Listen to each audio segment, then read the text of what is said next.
in Matthew 16.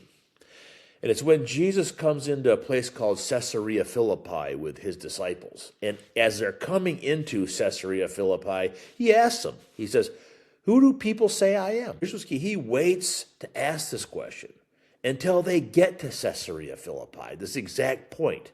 He asked this question in the shadow of human power and greatness. Caesarea Philippi was emblematic of all that represents power in the world. It was a town built in honor of Caesar, the most powerful man to ever exist. It was a center of all that was great in the world. It was in this shadow of worldly greatness that Jesus, a man of no obvious consequential value at all, a peasant, asked the question, in the midst of all of this, who do people say I am? Jesus is a challenge to human power structures. You don't hear that a lot. He confronts them, and he never consoles them. People probably won't tell you that.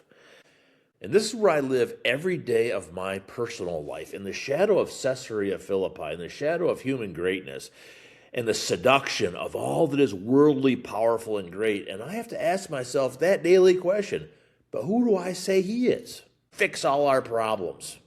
Now, if Jesus was unwilling to do that, well, then we insist he must not be real. And frankly, my kids could say the same thing about me, right? When they were growing up, I refused to fix all the stuff they wanted me to fix in their lives.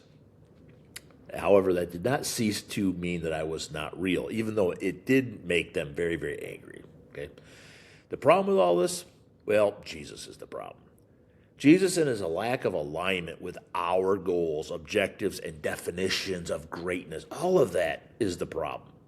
All of that's going to cause this sort of constant consternation when we find out the truth of who he really is.